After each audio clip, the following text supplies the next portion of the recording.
Sunday evenings in Rio were supposed to taste good, as if the sea breeze worked a little extra magic on pão de queijo, and whatever was simmering on the stove always seemed more golden. Tonight's meal at my mother's wasn't any different, at least on the plate, but everything beyond that was taut, brittle, crackling under the surface. The old table with its faded pine scars and new droplet stains was ringed by my family. My older brother Marcos bouncing his toddler on his knee, our sister Lily scrolling surreptitiously under the edge of her napkin, my yawning cousin Gabriel, tia Estella pouring Garanar, and me, spatula over her shoulder as she leaned in from the kitchen. I'd barely gotten 8 words in about my portfolio before it began, the teasing, soft at first, then tightening like the twisting of a towel. Still drawing little buildings, Rafa, Lily said, eyebrows up, lips in a smile, thumbs tapping with half her brain. Think you'll actually build something someday? Marcos laughed around a forkful of feijão, voice easy. The only structure this guy has ever finished is a sandcastle at Copacabana. Remember when he said he'd design something modern for the favela? What happened to that? Gabriel chimed in, or when he spent 3 months on those models for the city contest, and the judges said it looked like a playground for ghosts. Ouch. Come on, tia Estella said, trying to smooth it over. He's creative. We just like to keep him grounded. She put the bottle down, holding my stare a beat too long. Mother watched over her glasses, a frown deepening the folds on her forehead, something between concern and resignation. I just want you to be realistic, Raphael, that's all. All these years running to interviews, unpaid internships, sleeping in that old studio apartment, how long will you chase this? Her voice faltered, soft, but the words still sliced. I met her eyes. My hands had gone clammy. It isn't chasing, it's building. Maybe you can't see it yet, but... Lily snorted, we see the rent receipts, and that's more real than any invisible building. A dull roar filled my ears, but I kept my voice steadier than I felt. I know you all think it's ridiculous, but I see something else. I know what I want to do, and I know I can do it. Tender-hearted as ever, our Rafa, Marcos chuckled. But life isn't a fairy tale, Irmo. The room was silent, everyone busying themselves with bites, avoiding my gaze. I could feel the city pulsing in the windows behind them, tide and traffic, bright lights masking the edge of shadow. My appetite vanished. I pushed my chair back quietly enough not to clatter and stepped out onto the narrow balcony. Ilha Fiscal winked on the bay, and Christ the Redeemer shone just visible between the hills, half-cloaked in mist. Thunder rumbled far away. The plate glass was cool under my palm. Inside, their laughter resumed, softer, rattling just a bit, like maybe, finally, they worried I'd heard too much. My criticism wasn't new. That night felt more jagged only because it was just one more scrap on an already deep wound. The first time someone had called my dreams childish, I was 12, kneeling in Beaufort Park with pencils fanned around me, sketching the hunger and hope I saw in the curving rooftops of Morro de Providencia. Since then, the city had tried many times to shush that part of me, to convince me to become a lawyer, a banker, or at least a reliable engineer, something that made money and sense. I couldn't let the voice go. Not even when, some months after that dinner, my rent check bounced, and I spent 3 damp nights sleeping in the half-finished stairwell of a friend's remodel. That was the year I learned building codes by candlelight, filling notebooks with measurements and clipped magazine photos, fingers purple with ink. I took junior posts with firms who forgot my name by Monday. I watched classmates leap ahead, drafting glass towers with fathers in high places and expensive watches.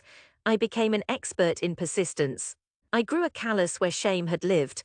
There's tenderness in that too, you know, something gentle, but then steel running underneath, keeping you upright while the world presses down. Each new rejection was a room I had to move through, some dim, some just empty echoes. Every once in a while, someone opened a window. There, the light flickered, but I always found a way to step toward it.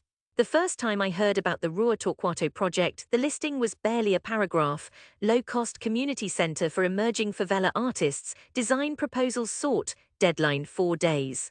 I almost scrolled past, heart numb after so many half-promises from bureaucrats, but something in the phrasing, emerging artists favela, felt like it was meant for someone who'd already spent their life just outside the castle gates. I put everything I had into the submission, sketches that bent old materials into flowing forms, doodles turned digital renderings, a manifesto about light and belonging and home. I wrote until my wrists ached. At dawn before the deadline, I bundled it all, uneven, imperfect, urgent, and walked it by hand to the post office in Lapa instead of submitting online, as if my presence might carry a weight digital bits couldn't. 3 months later, my battered cell phone rang just as I was crossing Avenida President Vargas. I almost didn't answer, sparse minutes left on my plan, but then an unfamiliar voice introduced herself as Luciana, director of the project. "We reviewed over 50 proposals," she said, warm and unhurried, "but yours didn't look like the others. It reminded us of family. Would you be willing to present this to the board?" I stood still while taxis honked behind me, her words repeating. Something inside me clicked into place. I agreed, trying to sound natural, while my heart hammered so hard I thought she might hear it through the phone. Meeting the board was not the victory montage you see in films. There were 5 people, 3 with pinched expressions, 2 who looked freshly woken, 1 checked his watch. My knees wanted to buckle, but I laid out my models, unrolled my drawings, tried not to look at the holes in my shoes. When I finished, they asked questions that pricked at every insecurity. "What's your experience with this scale? Why do you think a building can change anything? Your materials are too unconventional, aren't they?" "Yes, maybe," I admitted. But I know the hill behind the site, and I know how much it means to see a structure rise where people have only known collapse. Somewhere in my words they heard something, maybe conviction, maybe stubbornness. They gave me one shot. I took it and held on. The following year was the hardest, loneliest, sharpest I'd known. I was suddenly marshalling not just my own hunger, but also a small team, many of whom never trusted a city architect. Materials didn't arrive, budgets shrank, the rains ruined more than 1 week's work, but I kept waking early, tracing fresh tiles under grey morning skies, eating cold buns out of my backpack, and learning new words for impossible. I found ways to turn street-found wood into beauty. Sometimes other builders joined me, mostly for the steady wage, sometimes for the company. We worked side by side, sweat mixing with laughter, arguments, music spilling from radios, hopeful undercurrent humming beneath it all. At the close of each day, I'd stand outside the unfinished skeleton and squint past my own doubts, seeing a future I clung to while the city's verdicts echoed in my head. When Rua Torquato's centre finally opened, it was smaller than my most ambitious design, funds had run out twice, and some of my bolder ideas became humble improvisations. Still, it shone. The long glass wall caught morning sun and scattered golden shapes like a blessing across the mosaic floor, pieced together from broken tiles gathered by neighborhood kids. Arches of old steel gave it an embrace. In the evenings, the covered porch was filled with dancers, painters, children reading comics, their laughter wrapping the space in something more lasting than any concrete. Local news paid attention. A minor Paris architecture journal picked up a write-up, "Community built, new pulse in Rio's old heart," not the Pritzker Prize, but enough. Other commissions found their way to me, quiet ones, sometimes just garden sheds or bus stops, but always in places the city had left behind. I'd never been good at celebration, so I kept quiet even as strangers and locals started calling me Torquato do Povo, the people's architect. Years passed and my hands grew rougher but my eyes sharper. Home though home I avoided. The sting from that dinner table ran deep. I called me and sent money, but polite distance kept us all comfortable. Only when Lily's boyfriend broke up with her did she send me photos of the family group, kids growing in leaps and bounds, Tia Estella's hair finally silvering, Marco's looking tired at the edges. Years later, a full decade after that long-ago Sunday, I listened to the phone shudder on my kitchen table. Me's name blinked on the screen. Unusual, she hated bothering her busy son. She sounded short of breath, her voice raw. "Raphael, your Tia Stella's 70th is next week. She wants you here." I hesitated, the old doubts flickered, newer confidence tried to answer. "Of course," I said. Saturday dawned already warm. I walked the 5 blocks from my small Botafogo apartment to the family place, palms sweating though the sea breeze was high and steady. Under my arm, a tube of rolled-up plans, the sort I once was too shy to carry home. Inside, the house hummed, pots rattling, music from a tinny radio, Estella's favorite samba drifting down the hallway. Children tumbled over each other underfoot, and Lily's laugh was unmistakable. I saw her at the far end of the kitchen, waving with a slightly shocked smile. "Told them you'd show up," she grinned. "You look different, taller maybe." "Ate a lot of beans," I shot back. She hugged me quick and real. Marco's was harder to read, shoulders stiff, but he offered a handshake that turned grudgingly into a pat on the back. Gabriel clapped my shoulder. We made small talk, traffic, football scores, Lily's new job in accounts. Me appeared, dabbing at her eyes, and contrary to my dread, pulled me close, murmuring into my ear, "I'm glad you're here." Estella, radiant in fuchsia, marveled over the cake, licking her fingers like a gleeful child while cameras flashed. After lunch, people drifted to the sala, chairs scraping as they settled, anticipation brewing. I felt the hush grow as Gabriel, playing MC, clapped and declared, "Today, we have a special presentation. Rafa brought something."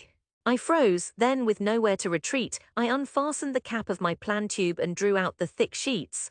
"I wanted to show you what I've been doing, if that's okay." I pinned up renderings on the cork wall, each one trembling at the corners. The community center's curves glowed in the pictures, children painted across the steps, sunset pooling in the windows. I flipped to images of new projects, a school refurb in Santa Teresa, a footbridge in Rossenher designed for wheelchairs. At first silence, Lily's phone forgotten, Gabriel's mouth open. Estella edged her glasses down to peer closely. "This is real," Marcos blurted. "I walk past the old Torquato market every day," I said. "That building with the long glass wall, the new murals, the open workshops, that's ours. My team finished it last year." A tentative pride spread through me, the old shame burning away. I showed news clippings, a printout of the journal article, snapshots of smiling neighborhood committees, and a letter inviting me as guest of honor at the center's 5-year festival. The effect was sharp and undeniable. Me dabbed at her eyes, whispering, "My son built this." Gabriel grinned goofily. "He's not kidding. Clarice from my job told me about this place. Her nephew paints there, it's famous." Marcos leaned in, studying one sketch. You actually did it, huh? I'm an idiot, Rafa, sorry." I smiled, weary but unbroken. We all had our doubts, I just couldn't let go. Silence held for a long, raw minute, then Estella spoke, voice thick. "Your grandfather always said to trust the child with the wild questions. You've honored him." Lily's eyes shone. "So you're the architect everyone's been talking about." "I'm one of them," I said. The room shifted, postures softening, faces quietly proud. The house, for so long a place of skepticism and quiet wounds, felt suddenly lighter, as if new air flowed through it, smoothing old scars. I felt at once a boy outside the window and the man who'd built something worth returning home for. Later, after the cake and the toasts, Marcos found me on the balcony, the city unfolding in gold and steel. He stared at Christ the Redeemer on the mountaintop. "I didn't see it before," he admitted quietly, "but I see it now, and I'm glad you proved us wrong." I put my hand on his shoulder. "Me too." Evening stretched blue overhead. Inside, laughter tangled with the clatter of plates. I let the steel in me quiet just for a moment, replacing it with a deep tenderness. I had carried my dreams through rejection, fear, ridicule, but it was here with the people who doubted me most that I could finally let down my guard. The sun dipped below Pau de Açúcar. Home was not the place I'd fled, but the place I'd returned to, hardened, yes, but also forgiven, and finally whole.